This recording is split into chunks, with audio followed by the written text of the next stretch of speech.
on the agenda, this is a report from Mrs. Zacharopoulou, the new EU-Africa strategy. Is she here for me to give the floor to? There she is.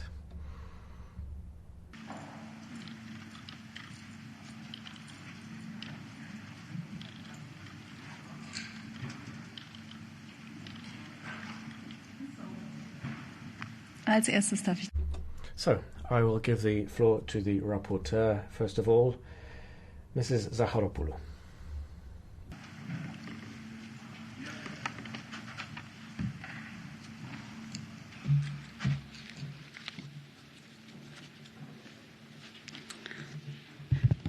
Merci, Madame la Présidente. Thank you, Chair. Commissioner, a year ago, you presented a strategy to relaunch our partnership with Africa. At that time, nobody imagined that just a few hours later, COVID would upend the world. This pandemic has shown to what extent we are vulnerable and how we are all interlinked. We have shown some selfishness, but we have also shown how generous we can be with each other. This health crisis has shown us the basics. Life is fragile and our health is the most precious. In order to exit this crisis and build a better world tomorrow, inclusion and cooperation are key. It's on these bases that we need to renew our partnership with Africa. And we need to leave aside our nationalistic and protectionist ideas. In dealings with our African partners, we have always said that Europe wants to build a future based on human dignity and health. Why? Because health is the most important human need, and it creates trust. It is through health that Europe is a reference point, and this is how we should relaunch this partnership. And how are we going to do this? First of all, by strengthening the health systems, by having access to universal health care, research and innovation. We need to adopt the pro-health approach in our policies. In order to bounce back after the health crisis, beyond health, our collective resilience should focus on a green economy, the fight against climate change, and we need to use renewable energy, sustainable agriculture. This is what the EU-Africa Green Path is all about. In a post-COVID world, men, women, and children, boys and girls, will all build the future, and we need to fight against inequality, and we need to fight against violence by ensuring there is access for everybody, including sexual and reproductive education, and we need to have a digital access as well. In order to do this, we need to focus our efforts on reforms and standards. This is what we call inclusive societies. Our values need to also be the pillar of our partnership so that we can discuss human rights and democracy. In order to do this, all 27 member states, and not just a few European countries, need to actively invest in this partnership, and they need to get to know Africa and live it. Africa will have a decisive will play a decisive role in the future of the world, and this is important for all Europeans.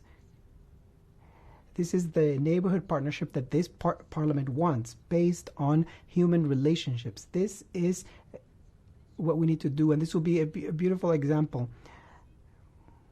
We need to open our hands to African men and women, and we need to consult with all actors in African society.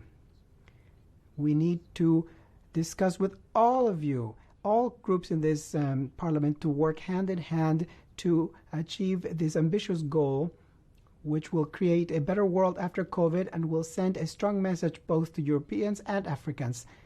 Thank you for your commitment and for your ideas and your contributions.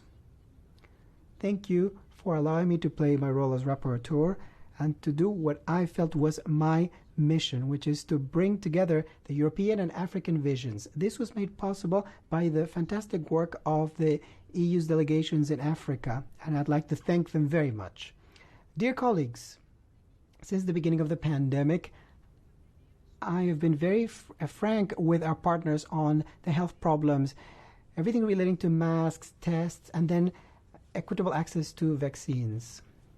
We need to have hope for a stronger partnership that shows more solidarity. We need to make sure to change things, because right now, poor countries have only access to 0.5% of vaccines in the world. And so in order to restore trust with Europe, we need to start by accelerating the deliveries of vaccines to Africa. Madam Commissioner, in the context of this pandemic, we can review our relationship with the world and our strategic partnerships, as well as redefining our interdependence. The recommendation of this report is very clear. Continue to make Africa our privileged partner so that we can improve the world. And in order to do this, we need to do this in all areas.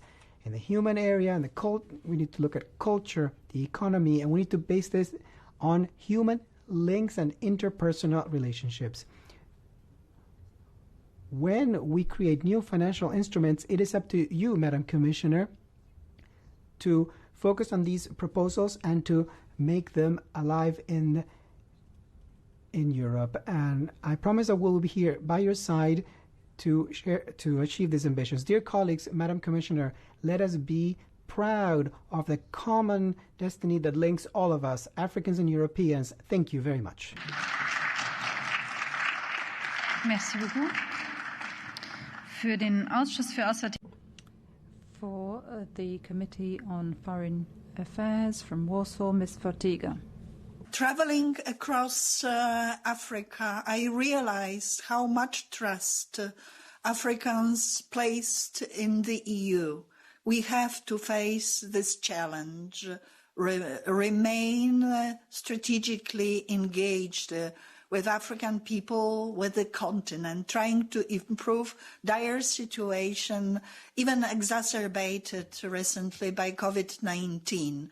By this report, surely not ideal, we pledge over political divisions to remain there, providing assistance and cooperation on the ground, understanding that our engagement is much better, much more constructive than any activity of our rivals or even opponents, Russia and China, trying to broaden their sphere of influence in the continent.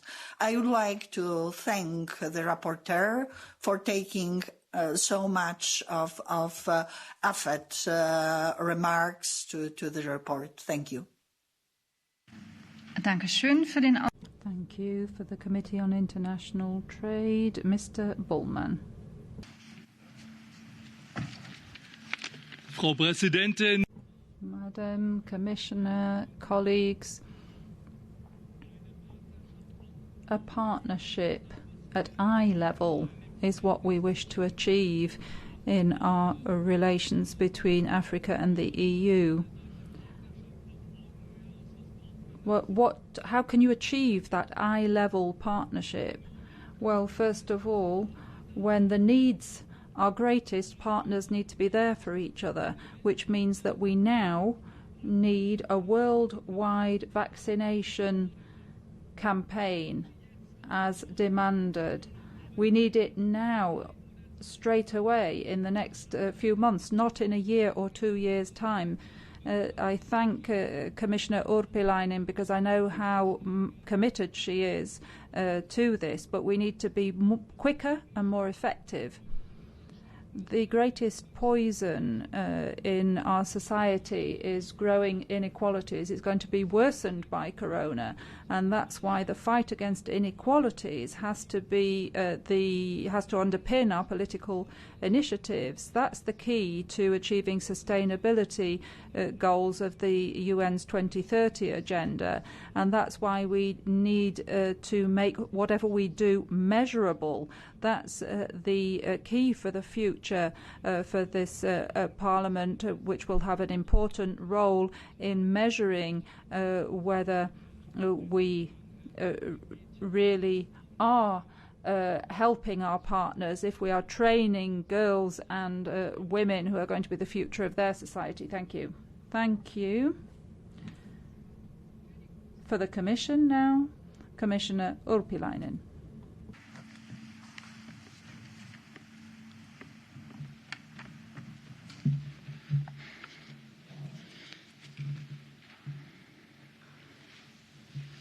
Madam President, honourable members, I have to tell you that I'm very delighted to attend today's debate. I want to thank the DEVE Committee and in particular the Rapporteur Chrysoula Zacharopoulou for the commitment in preparing this excellent report and for the continuous cooperation. Colleagues, just over a year ago, we jointly presented, together with the High Representative, our proposal for a new strategy with Africa, with the intention to get a joined-up approach and a renewed partnership with our sister continent, Africa. And 2 days later, the COVID-19 outbreak was declared as a global pandemic. The European Commission, together with the Member States and the EIB and the EBRD, acting as Team Europe, has led the charge on the global COVID response and vaccine solidarity, including in Africa. A sizable portion of the almost 40 billion euros mobilised in support to partner countries has been going to Africa. And COVAX vaccines deliveries are now happening across the continent. We also continue to support health systems strengthening and country vaccination strategies. And we are exploring how to build up manufacturing and production capacity in Africa in the context of our budget for external action. So much has happened during this exceptional year. Yet it made our renewed partnership all the more crucial. The crisis revealed the urgency of the 5 pillars of the strategy and the need to streamline human development across the partnership. And this brings me to my second point. Over the course of the past year, the EU has continued to reach out to its African partners, including several visits to Addis Ababa. And I consulted different actors to ensure views are taken on board in the process leading up to the sixth African Union-European Union Summit, starting with the European Parliament. So I could not be happier to see the numerous points of convergence between your report and the joint communication. The priorities outlined in our joint communication and in this report should help us spearhead a sustainable and inclusive global recovery, linking the Sustainable Development Goals to investment and debt relief. These areas can be win-win opportunities for Africa and Europe that benefit both people and planet. We can tackle climate change and environmental degradation, reverse biodiversity loss and ensure food security, while at the same time focus on job creation, human development and a comprehensive approach to migration. Likewise, when it comes to digitalisation, if we bridge the digital divide in Africa, there is a huge potential for fostering inclusion. In doing so, we must continue to promote democracy, human rights, good governance, and peace and security as prerequisite for sustainable development.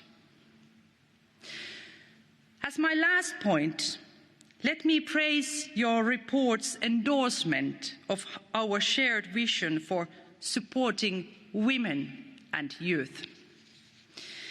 I'm grateful to see your reference to the new ambitious Gender Action Plan, which will promote participation of women and girls in all aspects of the COVID-19 recovery.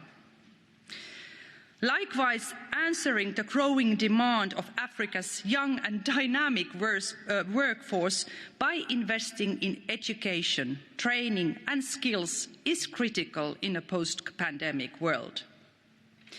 And I have notably decided to increase funding to education from 7% to at least 10% of our budget. But we need to engage with youth in Africa to guide us in the process. And this is one of my personal priorities, and I'm happy to announce that I have launched a youth sounding board, and I will be nominating a special envoy on youth. So, dear members of the European Parliament, in conclusion, let me once more thank you for this report, and I very much look forward to this debate. Thank you.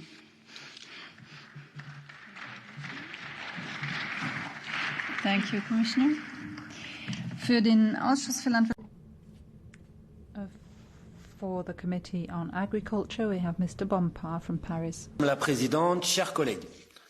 Thank you, Chair. Dear colleagues, the Commission claims to have an equal partnership with the African continent, but there are words and there are actions.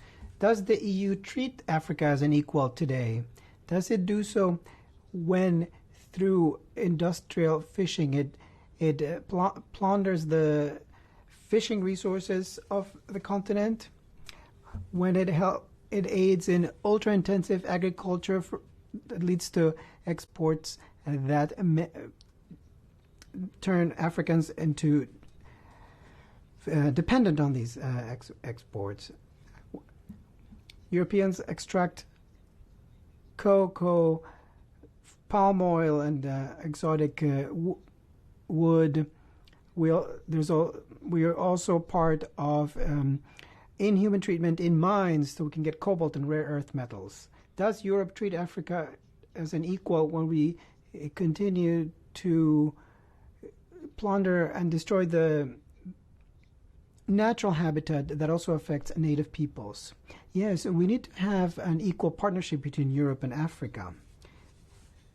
And this report is pointing in that direction. But now the Union needs to prove in actions and not words that our relationship with Africa has changed.